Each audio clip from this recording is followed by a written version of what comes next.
everyone present, both in person and virtually, of the town's general guidelines for the public comment and open meetings and public hearings. Copies of the guidelines are available online. There are 2 public comment opportunities on the agenda for you to address the board on any subject, whether it is on the agenda or not. If you have comments regarding either of the 2 public hearings tonight, your comments will be taken during those agenda items. Mary, roll call, please. Mayor Whitlow. Here. Mayor Pro Tem Cartwright. Here. Trustee Adams. Here. Trustee Broadhead. Here. Trustee Harris. Here. Trustee Parr. Here. And Trustee Schrantz. Here. Thank you. Mayor Whitlow, today is Monday, April 10th, 2023, and you do have a quorum. Thank you very much. Please join me in a moment of silence to remember the men and women whose lives were lost in a work zone incident.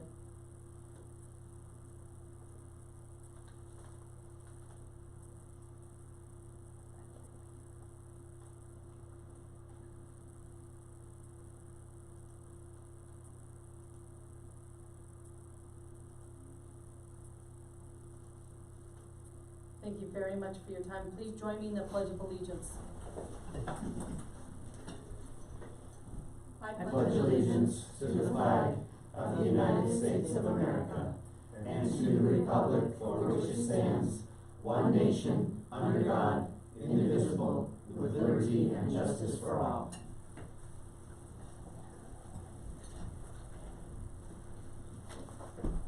Thank you. At our last meeting on March 27th, we directed staff to prepare a letter and resolution in opposition of Senate Bill 23-213.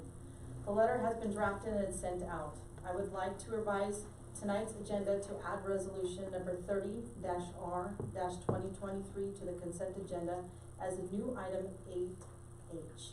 Mary, will you please read the resolution title? Yes, resolution number 30-R-2023, a resolution of the Town of Mead, Colorado, in opposition to statewide land use and zoning preemptions in Senate Bill 23-213. And this resolution has been, is on your tables for you to review. All right, thank you very much. Are there any changes to the agenda? Okay, is there a motion to approve the amended agenda, adding item 8H?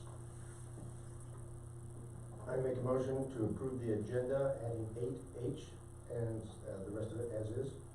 I'll second. Thank you. Roll call, please, Mary. Trustee Harris. Yes. Trustee Adams. Yes. Trustee Broadhead. Yes. Mayor Pro Tem Cartwright. Yes. Trustee Schrantz.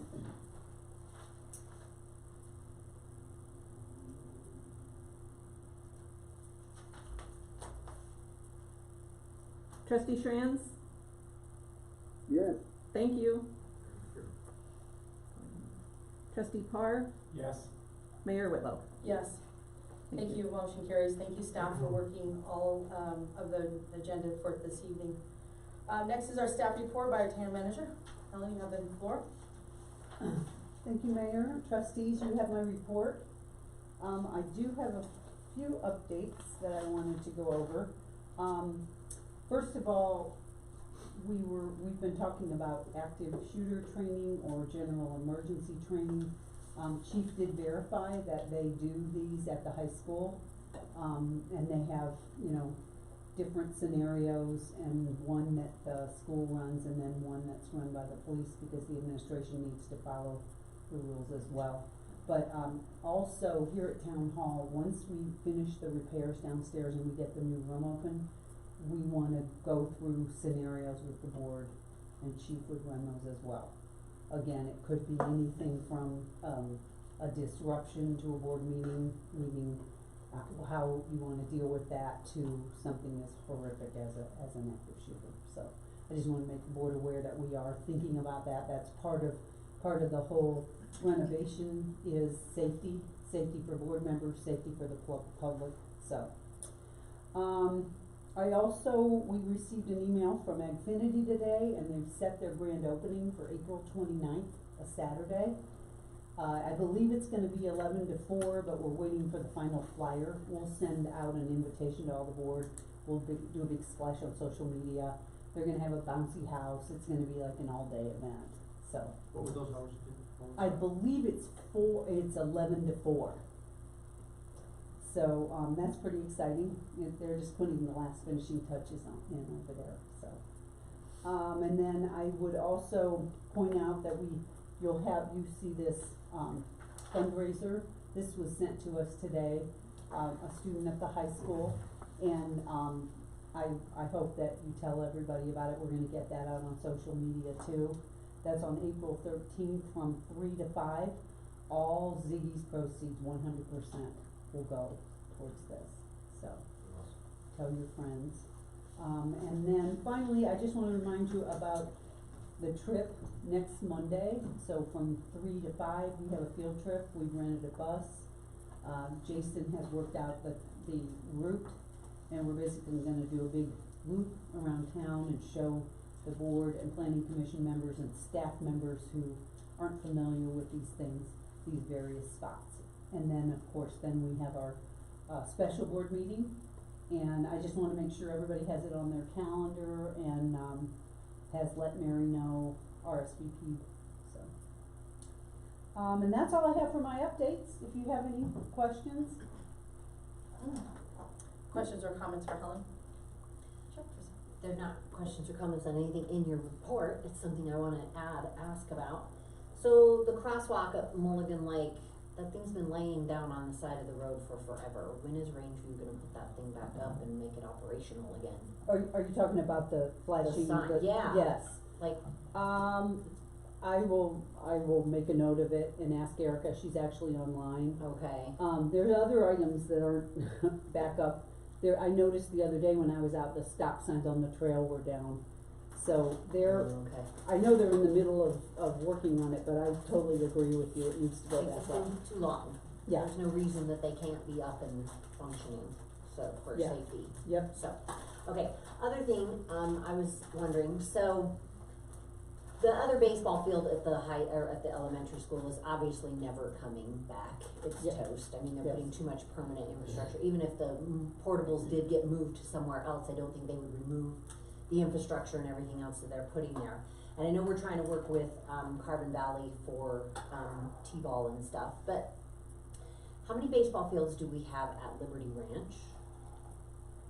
Well, there's really one main field, but of course, you know, the problem is that it's grass.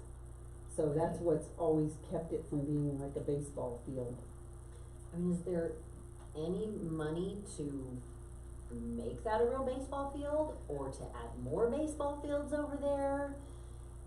Well- I mean, cause I don't know when we'll actually get baseball, I mean, like a park that would have baseball fields and stuff like that, and it seems like there's enough space over there to do something with, to make that, cause our T-ball is one of our highest Yes. registration sports. So it kinda sucks that we're kinda bound by the school's rules and we just don't have it anywhere to put them. And I know it sounds like a cheap thing, and I know it's not really cheap, but relatively speaking, it's cheap. And could we take the things that they took down and are now laying on the other baseball field, making it unusable, and move them to another place to make a usable field? Yeah, we can definitely look at that. Lorelei and I have been talking about this, and as you know, and at the next board meeting, you'll see Eric's gonna do a presentation on the capital projects that we're starting, Okay, and one of them is putting bathrooms at Liberty Ranch, like what we just put out at, Highland Lake. okay, So that's step one. Also, as you know, we have that 33 acres of the Liberty Ranch property right. that shows, well, it shows 2 soccer fields, but that's simply the way we laid them out. It's gonna be a capital expenditure I to know. take that field out, one way or the other. Whether we put something in to that park or we go into Liberty Ranch. One of the problems that we've had over the years was a lot of pushback from Liberty Ranch residents if we were to start really using that park with the parking.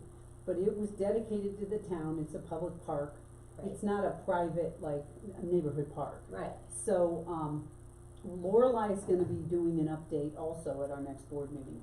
So I'll ask her to take a look at that, and we can look at some rough numbers. We certainly don't have it in the budget this year, but it is something we can look at renovating that field. And Okay. making it something that could be used, rather than a multi-purpose field, but actually turn it into a baseball field. I mean, 'cause you can still use most of the outfield for soccer and stuff, and really the only thing that changes to make it Yeah, it's the infield. is the infield, and I mean, cause we've run soccer over there at the schools for years, even with the actual diamonds in place, there's still plenty of grass for other sports to take place. Yeah, but it is So- becoming a real issue, I know, that we don't have the space, and, we also, there's fence, we looked at this a couple years ago, we looked at doing some renovations, and we actually came up with some numbers. We wanted to put, you actually need a better fence in the back for, you know, the walls, but I'll talk to Lorelei, and she can address that in her update. The bathrooms are gonna be awesome to have though, but I agree with you, I guess those modulars are quasi-permanent, they've eliminated that field, yeah, so. yeah, I mean, they're yeah. putting in way too much in the way of cement and all of the, Yeah, it's not everything, going, it's that's- never coming yeah, back. Yeah. So, yeah, alright, thank you. Mhm. I had a comment. Good. That field that's there right by 34 at the elementary was dedicated to a coach. So how they can get rid of it is beyond me.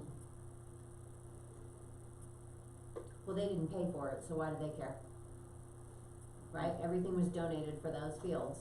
Cause that coach was one of my son's coach, and my son is 45. Thank you. Okay, is there any other comments? I just wanted to say thank you for getting on those speed limit signs. That was unexpected to see them pop up in 2 or 3 days, so thank you.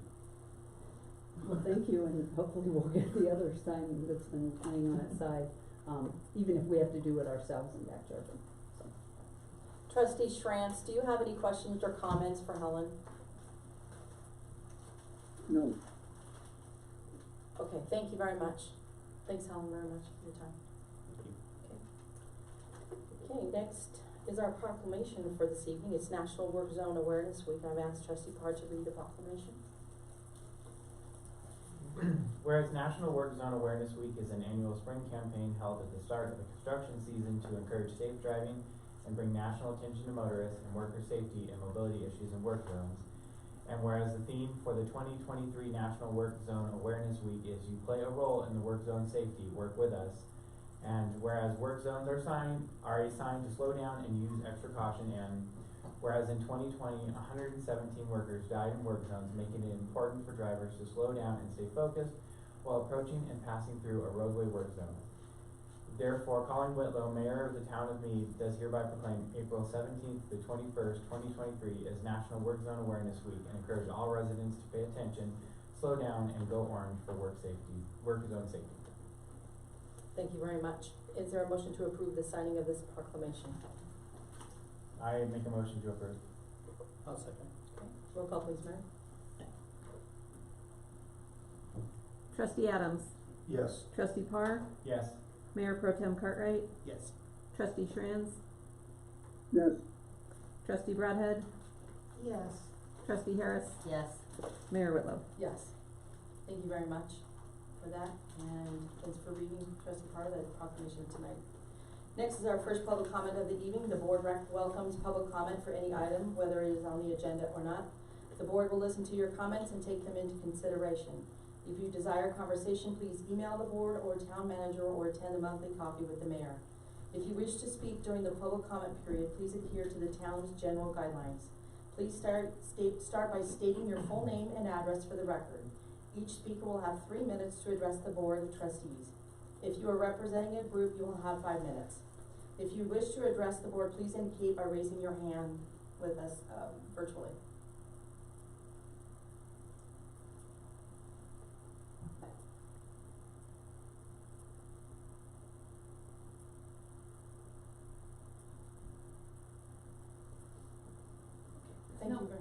Thank you very much. Seeing none, we'll move on to our consent agenda. The consent agenda contains items which are considered routine and are approved with one motion and vote. Is there a motion to approve the consent agenda? I will motion to approve the consent agenda. Second? Thank you. Roll call please, Mary. Trustee Adams, Yes. Trustee Harris, Yes, Trustee Bradhead, Yes. Mayor Pro Tem Cartwright, Yes. Trustee Park, Yes. Trustee Schranz, Yes. Mayor Whitlow. Yes. Thank you very much. Motion carries. Thank you, staff, for working on all of the work that we see tonight and are approved.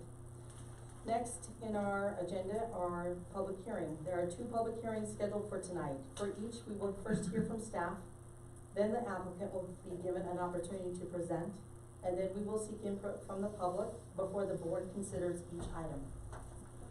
The first public hearing is regarding the franchise agreement for Comcast. I will open the public hearing now at 6:19, and I'll turn the floor over to our town attorney, Marcus McCaskill. Sir? Thank you, Mayor Whitlow, members of the board. So as the mayor just indicated, the first public hearing tonight is on ordinance 1029. It's the ordinance approving a 10-year non-exclusive cable franchise agreement with Comcast of Colorado 9 LLC.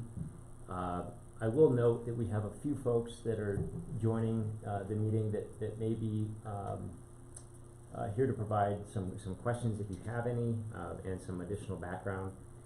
Let me first of all give a big thank you to Ken Fellman.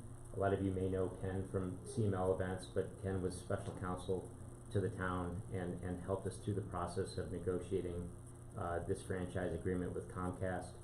I will also point out that we have John Lehman on from Comcast as well, and it looks like Zach Rothmeyer as well. I may have missed a couple of Comcast representatives that we have joining us tonight, but a thank you to the Comcast team as well.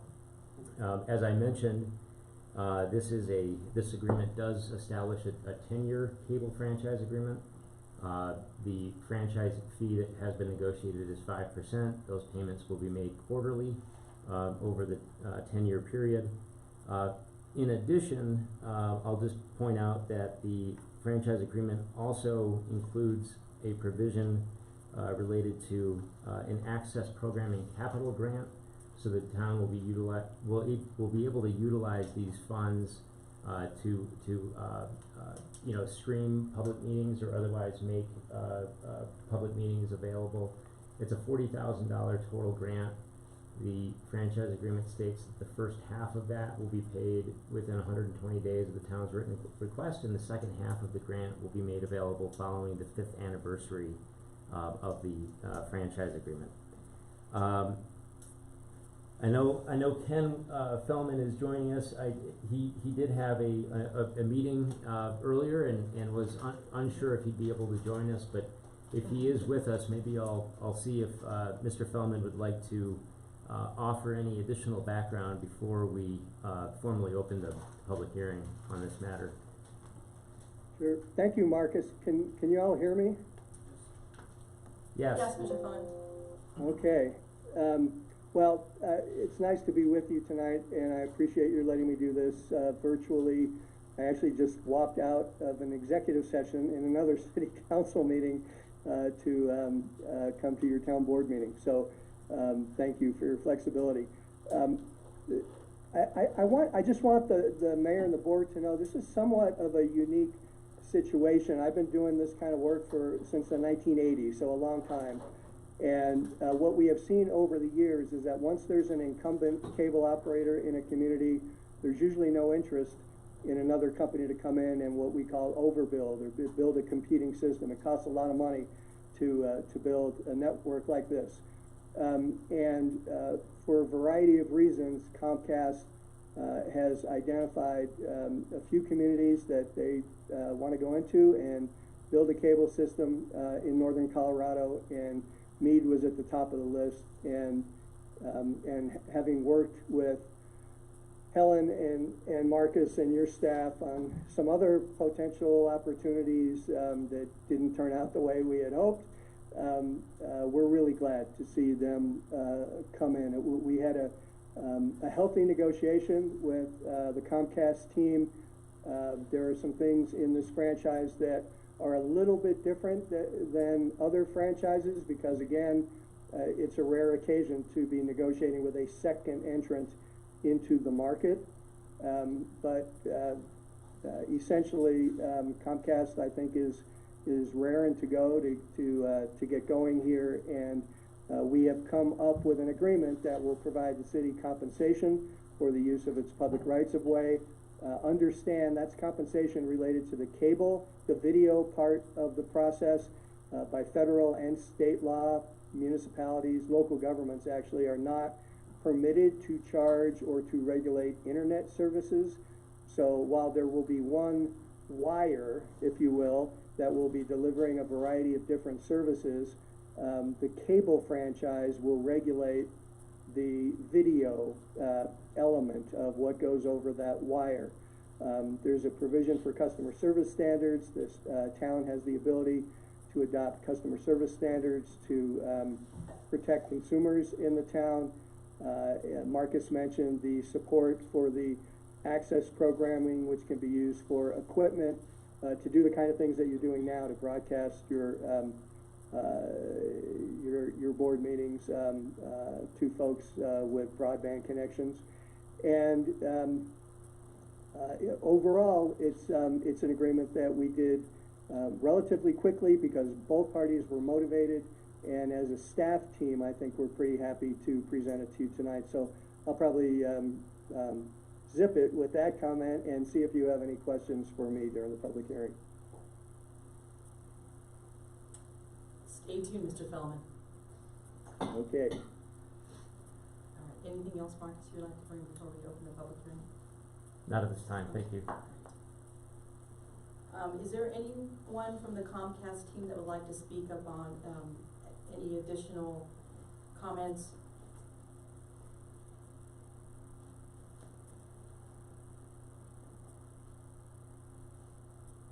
I think John has his hand Yeah, raised. he can speak. Perfect. Thank you very much. This is John Lehman. I just want to thank the entire team for the opportunity to, on behalf of Comcast, to build to your town and throughout your town.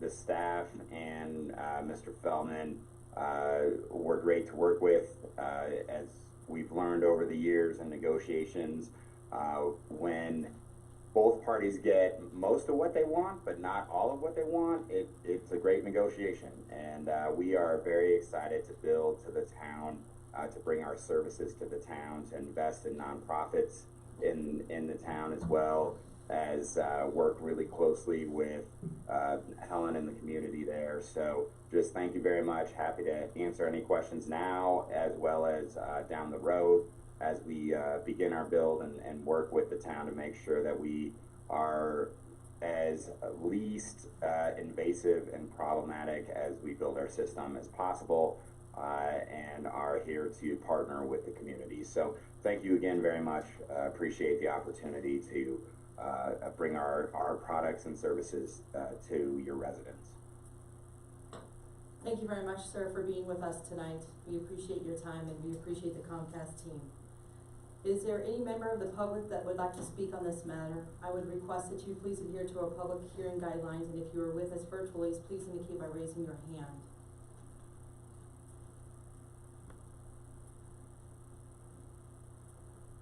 I see none. Okay, thank you very much. Mm-hmm. Do any of the trustees have any questions or comments either from staff or applicant? I do. The system in Old Town is really old. How is that gonna be addressed?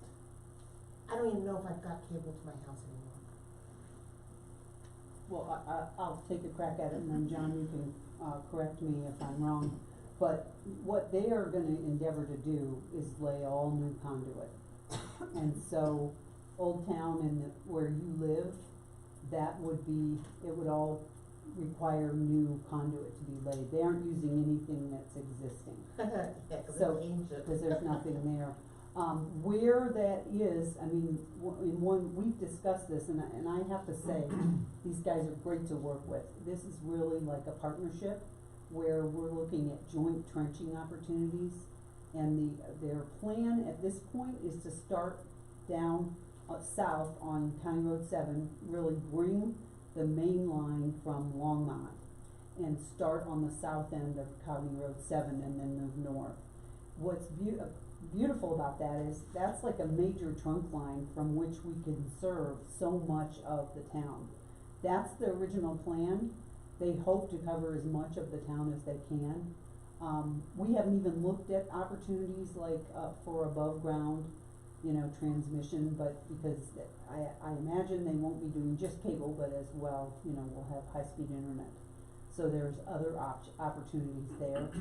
But, that's the plan for the deployment. And at this point, we're looking at the whole next year of bringing it to the truncation point where it starts into Mead. That's the last time I talked to John, and that's what we plan to do.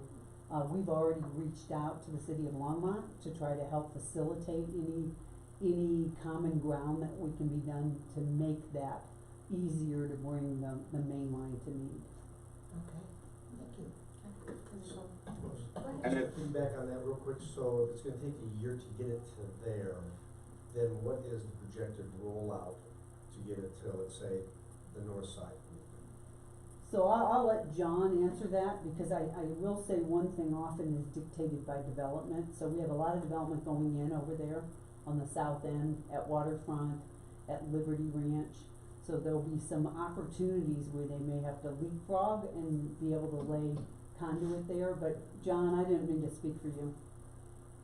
No, I apologize. I just wanted to say everything you mentioned was correct, and what we can do is what's in the franchise, but we're happy to do more often than what's in the franchise, is come twice a year and talk about how the build is going and where we are and where we're projected to go next. And so, unfortunately, or actually fortunately for you, that's not me.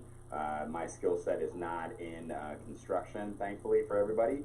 But we are happy to bring our team members to bring maps and demonstrate where we plan to build and as the build goes. And we've already started, as was mentioned previously, working with the town of Longmont, and as well as getting subcontractors and supply chain issues and allocating capital internally to be able to get going as fast as possible. So we're happy to answer more detailed questions at a later time, and I can bring those who know those answers and be able to respond in a more educated way. But appreciate it. Thanks, David. Thank you, John. Any other questions or comments? Trustee Schranz, do you have any questions or comments for the applicant or staff on this during this public hearing? No, I don't. Okay, thank you very much, sir. All right, is there a motion regarding ordinance number 1029, Comcast franchise agreement? I move to adopt ordinance number 1029, an ordinance of the town of Mead, Colorado, approving a cable franchise agreement with Comcast of Colorado, IXLLC, locally known as Comcast, and authorizing the mayor and town clerk to execute the franchise agreement on behalf of the town. Second? Thank you. Roll call, please, Mary. Trustee Brothead. Yes. Trustee Harris. Yes. Trustee Parr. Yes. Trustee Schranz. Yes. Mayor Pro Tem Cartwright. Yes. Trustee Adams. Yes. Mayor Whitlow. Yes. Thank you. Thank you. Motion carries on ordinance number 1021. Thank you, Mr. Feldman, for your time in this, and thank you to the Comcast team. We look forward to seeing progress in our little town. So thank you very much for coming to the table and getting us a little bit more of a outreach from our little town to others that need this service. So thank you. I will now close this public hearing. The time now is 6:32. And we'll move on to our public hearing, the second public hearing of the night, Sugar Beet Solar. Sugar Beet Solar. Our second public hearing is regarding this planned unit development for Sugar Beet Solar, which has been continued from January 30th of 2023. And I will ask our town attorney for any updates for us. Thank you, Mayor Whitlow, members of the board. The update that I would share is, as you know, we're operating now under our remote participation, remote meeting policy. Pursuant to that policy, we do ask the applicant to execute a written waiver stating that they want to move forward with conducting the hearing via remote technology and waiving any legal challenge to utilizing that technology. It's my understanding that the applicant, through their counsel, has made a formal request that we continue the hearing to a date on which not only a quorum of the board can be present, but that the applicant and the applicant's team can be present to present the project in person. So that's what I think we need to spend a little bit of time talking to you all about tonight. I don't know if we have members of the applicant team with us tonight. What's going on? Okay. Yeah, I don't see Christine here, or Mr. Call, who's their planner. But anyway, maybe I'll let either the town clerk or the town manager talk to you about some of the options that we've talked about earlier today to find a location within a reasonable distance of town hall that would be available for this purpose. And I will note that you know, we don't want to create a precedent here necessarily where any applicant that has a quasi-judicial matter pending during this period of construction will, you know, where we'll have to find another location to hold the hearing. I think this is a little bit of a special situation, given that the hearing on this project was originally scheduled in December. Per the applicant's request, it was moved to January, and then it was subsequently continued from January 30th to this evening. I do think that we should work in good faith with the applicant and the applicant's team to find something that, you know, in the relatively near future, and not ask them to wait until the room downstairs is completed, which it's my understanding could be August or even September of this year. So with that, maybe I'll turn it over to Helen or Mary, and I see Mary pointing this direction, so maybe over to Helen. Yeah, so we did quite a bit of work before we ultimately landed on doing Zoom meetings. We tried to find places to have our meeting in person. We kind of ran into a brick wall on a number of them, simply because it's just, you know, it's hard for any place to accommodate every 2 weeks. So we'd hoped we could use Public Works, and we're gonna look at that a little more closely. It may actually have to be in one of the bays if we're gonna have enough room and potentially room for the public. But if that's it, so be it. But we will work diligently to find a place. The one thing I don't wanna stray too far from the town, because it's a town meeting. So hopefully we can find that. I'm pretty confident we can figure something out.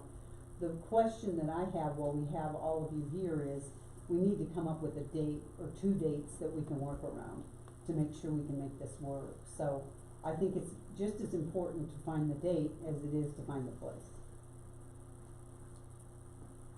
Yep, so with that, what date did you want to start looking at a possibility? Would that be Well, May? I think the 24th is out because we are planning to do an Arbor Day ceremony outside here. And as you know, we're gonna make application to be a tree city, so we have quite a number of things that are proximate to where we are today. So I've kind of said that probably won't work, so we have to go beyond the 24th. One recommendation was May 1st as another special meeting. You could also then go to the first meeting in May, which is May 8th, which would be the next meeting after the 24th, which at this point isn't a real full agenda. So my recommendation would be the 8th, assuming everybody can be here, and if that didn't work, do you want us to look at a special meeting, which wouldn't necessarily have to be the 1st of May, it could be a different day, it's just we tend to fall on Mondays, so that's my input. Okay, alright, does anybody have any preference? I'm May 8th. May 8th? Good. Good for the May 8th? That's May good. 8th? Trustee Schrantz, how does your schedule look for May 8th to have a public hearing, a special public hearing for this applicant? May 8th is available for me. Okay, thank you very much, sir. Yeah. So we, Can I ask a question in regards to locations that staff has looked at? Helen, have you guys, I'm sure you did, but have you guys looked at United Power Building? I just had a HOA meeting there. It's a huge room, and it's got all kinds of amenities available to it. And it doesn't cost anything, but Yeah, we have, and that's a possibility. We think though, given the nature of this file being something that has to do with energy, might be better to be in a more neutral location. Because if you saw it advertised as the Board of Trustee meeting to discuss a solar power application at United Power, there might be some ambiguity between business that they're doing and business that you're doing. So, I mean, we don't wanna cause that, but I do think we can find a suitable place to do this. We also, as you know, we have portable things that we've been trying to protect because we kept breaking them from all the moving, which is why we're doing a permanent room. So we'd like to be able to have, wherever we do it, where we have a couple hours ahead of time to make sure everything's working. And it would probably work well with our own building that we have control over. So I'm confident we can figure out a way to do it at Public Works. So that's my goal. So if May 8th works for everybody, we will have to reach out to the applicant as a second alternative. For some reason, they couldn't do it. Would you be more interested in going to the meeting on the 30th? It's the Tuesday after Memorial Day. Would you be as the second option? Or would you wanna do a special meeting? On May 1st? On May 1st I would not be available on the 30th. of May? Okay. Okay, that's 2 hours. Is that 30th the date? Yep, the 30th is the date. Tuesday the 30th. Tuesday the 30th. We've got people coming in, family Okay. coming into town, and so I'm just not. How about the I might first? I might suggest that we might entertain a special meeting, cause this is getting pushed further and further out. I mean, it's been 6 months that we've been trying to get to this meeting. Trustee maybe- Schranz, I'm gonna repeat for you because they can't really hear you. So I believe Okay. Trustee Schranz said that he would, welcome a special meeting, cause it seems like this is getting pushed further and further out. Okay, so May 1st I'm good for May 1st. is the second option, or the first Yeah, option? the first option would be the 8th. And I get back from my road trip May 1st, but we should be back in time to make that. I might be pushing it, but I've gotta have my daughter to gymnastics at 4:30, so. I would not have hopefully- everybody here. yeah, Right, That's- no, but that's- we have to have her to gymnastics, because if she doesn't make it to gymnastics for the whole week leading up to regionals, she doesn't get to compete. So I'm pretty sure she would kill us if we didn't have her back here by 4:30 in Loveland on Monday, so that should work. we couldn't replace you that quickly if she does kill you. So I'd like to hear from Trustee Carr from May 1st. May 1st is fine. Okay, David? May 1st works as well. Yeah. I think so. Okay, Have to double check. okay.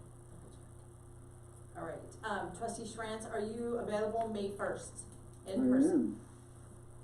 Yes. Okay, so the option right now, May 1st, and then May 1st. It's the second option. That's the second option, okay. And then you will let the Board of Trustees know Yes, what the applicant would like to do, correct? yes. Yeah, I think at this point, we'll confirm, with the applicant, right, make sure they understand what your preference is, right? May 8th being the first preference, May 1st being a potential fallback. Either way, since we don't have the location nailed down yet, we're going to have to, renotice, the hearing, meaning we'll have to mail notice, to the adjoining property owners. We'll have to publish notice, republish notice of the hearing, we'll post the property. But we do, with either of those dates, we do have more than 15 days from this evening. So that gives us a little bit of time to nail down the actual date, time, and location, and then we'll renotice accordingly. And I can coordinate with community development staff on that. Okay, thank you very much. Okay. I have a question for Marcus, this is a procedural question. If we were to hold this meeting on the 1st, could it be a rescheduling of the May 7th meeting to the May 1st, so that we could handle any other business that we would have handled on the seventh and canceled the seventh? Oh, the eighth? The eighth. Or the eighth, I'm sorry. Technically, yes, I mean, if you're calling a special meeting, you don't necessarily have to conduct just one item of business Okay. at the special meeting. You could potentially move, things over from the eighth to the first, and then, you would be canceling the May eighth, Yeah, regular and the meeting. reason why I ask is, the board will have met, on the tenth, the 17th for our special meeting, the 24th, Mhm. and then potentially the first. It just seems like, it does seem like we're meeting quite frequently, not that we don't like it, but I would offer that as an option. If we were to schedule it on the first and the board would agree, we could shift whatever we had scheduled for the eighth onto the first. If the board so pleases. Works for me. I've got, I know it's not something that the county, does regularly, but we have that big meeting room down at my office. But I think you might have to talk to somebody higher up Yeah. than me. We have spoken to the secretary to the board. We looked at there when we were, especially when we were looking for, we wanted to move senior lunch. And it's hard to get it, but that is an opportunity too. And that big room is nice, that one right down from you. Yeah. So we'll look at that as well. We'll get ahold of Scott James and ask him. Yes. My procedural question next is, do we open the public hearing and continue it to a date determined by staff, either May eighth or May first? Or how do we address the rest of it? I think at this point, I think we can, you can reopen, the hearing, but just note that, the hearing will be rescheduled to a date, time, and place, location to be determined, and instruct staff to renotice, the hearing accordingly, in accordance with code requirements. Technically, we can't really continue it to a date, time, and place certain, because we don't know we don't have any certainty, at this point. I will do my best. Okay. I'll open the public hearing now at 6:46. And if those who are with us tonight, we are going to postpone, is that correct? Can I use that word, postpone? Yes. This public hearing for Sugar Beet Solar, to a date in time to be determined for staff to look at. Either will be May eighth or May first, 2023.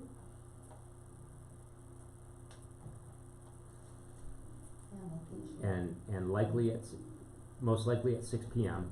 I don't think we're gonna be changing the time, and we'll have the location, to be determined as well. The next thing I will say that this public hearing is closed now at 6:47, hearing those comments from staff. Is that correct? Gosh, thanks for all the people that showed up. I hope they can all make it the next time. Okay. All right, we'll move on to number 10, the second public comment period of the night. We have no further business left for this agenda tonight. So we'll move our second public hearing now. We'll follow the same guidelines previously stated. If you do have comments for this Sugar Beet Solar, please, look for the website, notification, and when the hearings will be, and you will have time then to speak to the Board of Trustees at that time. Is there anyone here that would like to speak to the Board of Trustees?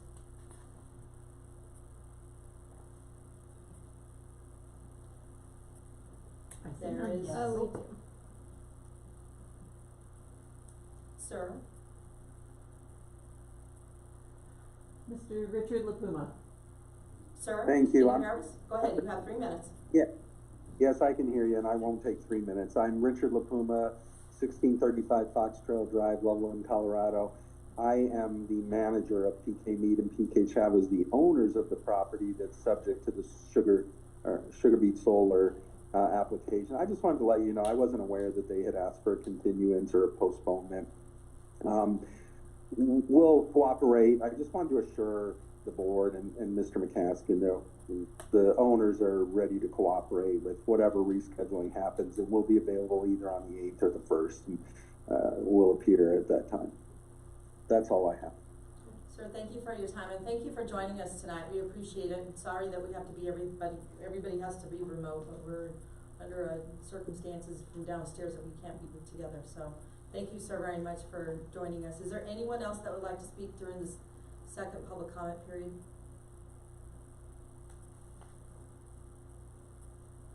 All right, thank you. Seeing none, we'll move on to our legislative update by our attorney. Sir, you have the floor.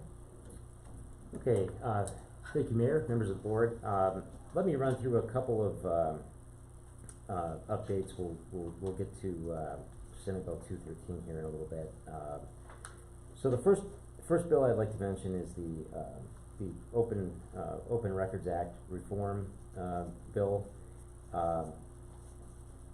As of last Friday, which is the last information I have on this bill, this was still not formally introduced as legislation. This is the bill that one of the big changes would have been to carve out the press, or there would be provisions in the bill for fee exemptions for requesters that are deemed to be making Open Records Act requests in the public interest. Pursuant to an update this past Friday, that language is expected to be taken out of the bill, so there will be no fee exemptions for the press. The press would still be subject to research and retrieval fees. Again, to be determined, because that bill has still not been introduced. House Bill 23-1259 is legislation aimed at permitting a local government, that would include a municipality or a school district, to cure an open meetings law violation at the next meeting. One of the issues that has come up in the past few years is that a lot of local governments, but mostly school districts, have been targeted by what CML and others are referring to as predatory lawsuits. So you'll have attorneys that listen in to the proceedings of a school district meeting, and if they don't technically cite to the correct statute that they're going into executive session under, then the attorney will file a lawsuit claiming an open meetings law violation, and then the school district and the attorney will settle out of court for fees. That's fantastic. Let's take money So, from our kids to do well, that. so I think that the issue why that bill is expected to get some support and pass is that, you know, that's not technically why the open meetings law was put into place, right? It's somewhat of a potential abuse of that process. House Bill 23-1169, this was the bill that would have no arrest for petty offenses. My understanding is that that bill has been postponed indefinitely. The chief probably knows more about that bill than I do, but I think that there was a lot of concern from law enforcement because, as I understand it, sometimes arrests for petty offenses are necessary, and those types of arrests sometimes are important because they prevent a bigger issue. Let's see. There's a lot of bills that potentially may yet be introduced this session, dealing with building code updates. One has to do with housing accessibility. 15% minimum units in new multifamily buildings must be fully accessible. I understand that to be a big change to what's currently required under the ADA or federal law. This would apply to both public and private projects. There's another bill that has not yet been introduced, and I'm not sure exactly. I mean, I'm not a expert in terms of how these bills get introduced this late in the session. My understanding is that the sponsors have to apply for late bill status and then have that approved, but these are bills that I think fall into that category. there's a bill that would potentially require all public buildings to be fully accessible, and a failure to comply would permit a plaintiff or anybody to bring a discrimination claim against the local government. Originally, this bill has, and again, still not introduced, but it has a 6-year compliance period. There's been some indication that the compliance period may be amended to change from 6 years to 20 years. There's a bill, I think I mentioned this during one of my earlier updates, House Bill 231057, amenities for all genders. This would require all public buildings to have non-gender specific restrooms.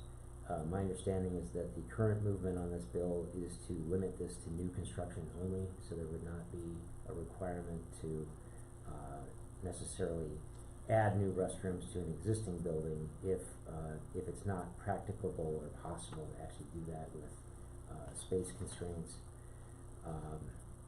Marcus, was there a fiscal note on that one? Do you remember anything on that? I remember there was a fiscal note, and I think it was really high.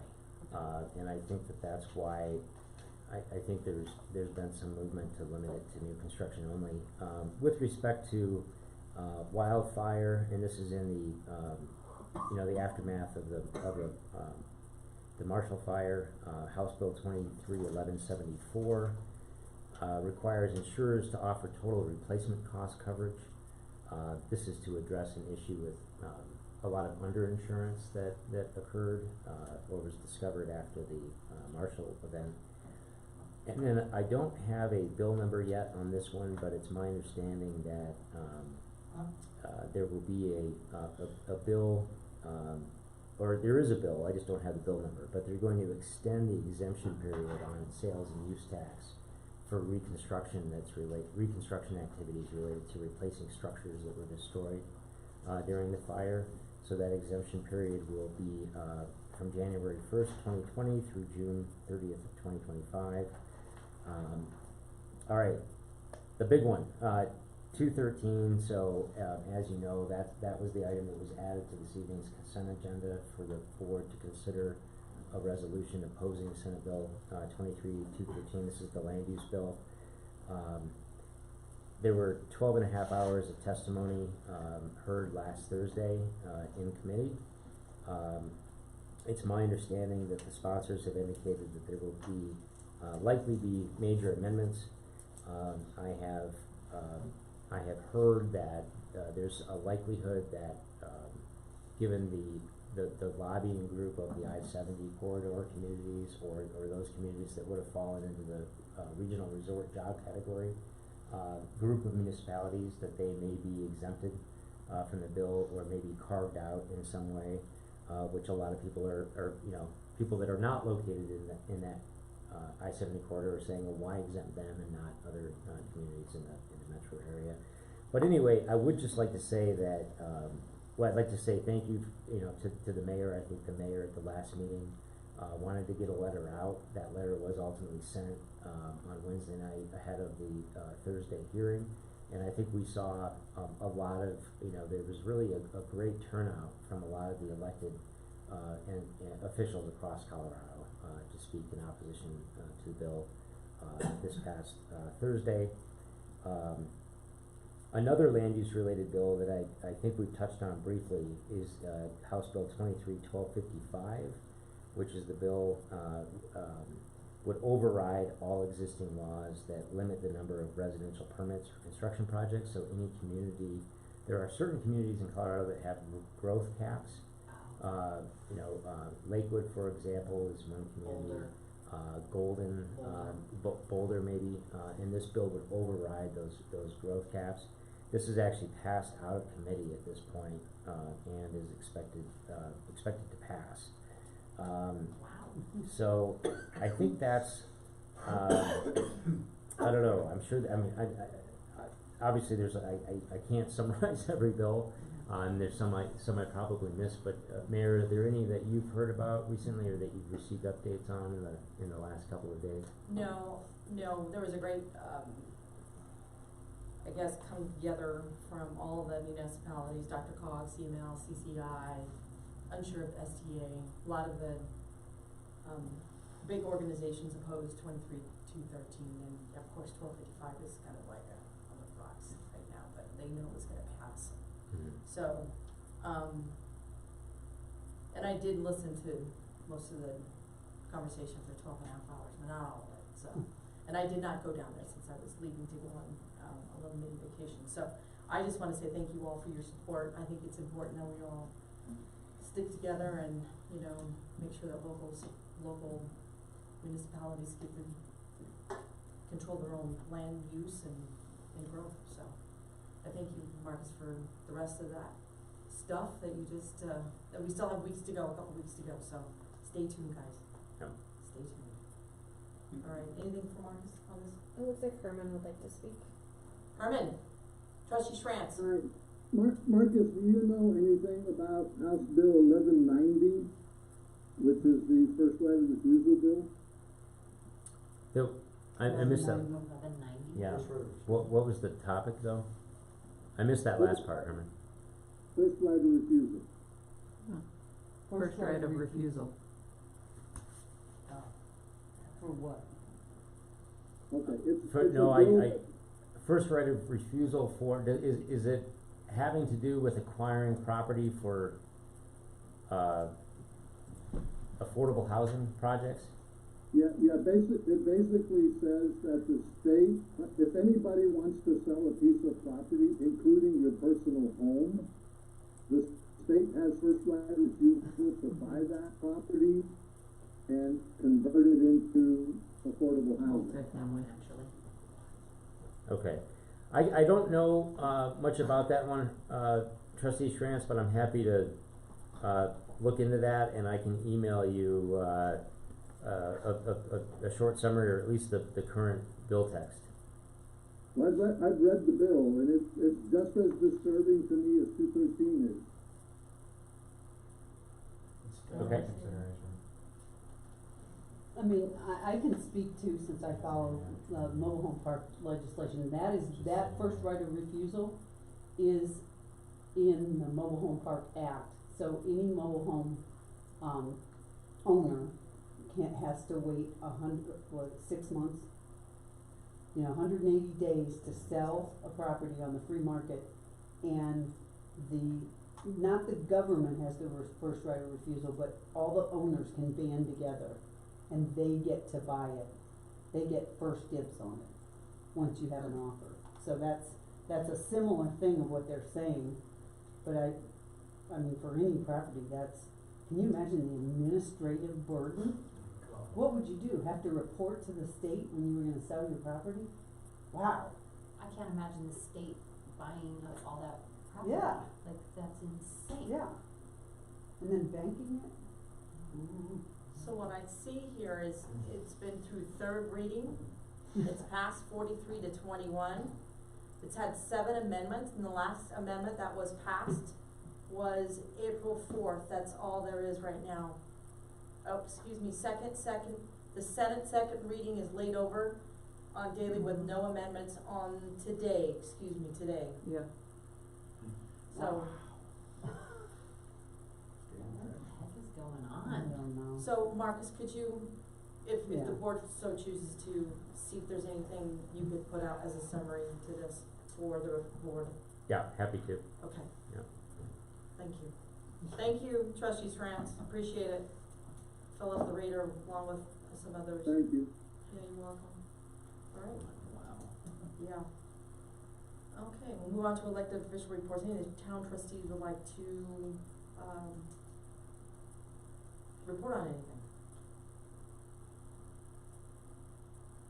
Okay. I just wanna bring up one thing, coffee with the mayor is getting super cool, right, I guess? Chief comes and makes the best cup of coffee. There was one question, and Jean is on the Zoom tonight, with us virtually, and we talked about a little bit about neighborhood lighting, and I know that staff has looked at it, Jean, on what's in store for us in the future in the town of Mead for lighting and neighborhood meetings. So I just wanna let you know, Jean, that the staff has been looking at that, and we're moving forward on making sure that we're up to code on our different neighborhoods that are coming in and existing neighborhoods. So I just wanna let you know while you're there online, that's, what's happening on that, but I just wanted to, throw that out there since I saw her name up on the board, so, and with that, I do not have anything else, and I would love to have a motion to adjourn. Got a question. Oh, sure. That light that's on the east side of the Ziggy's building is really bright. Well, And- is it intersection? Is it an intersection light? No, No, it's it's their the building light. on the east side Right, of the building. And people in that neighborhood, it's really bright, especially at night. Only at night. But, yeah, there have been complaints about it, because it shines right into their homes. Alright, so noted, we'll put that into the record. Okay, is there a motion to adjourn? I make a motion to adjourn?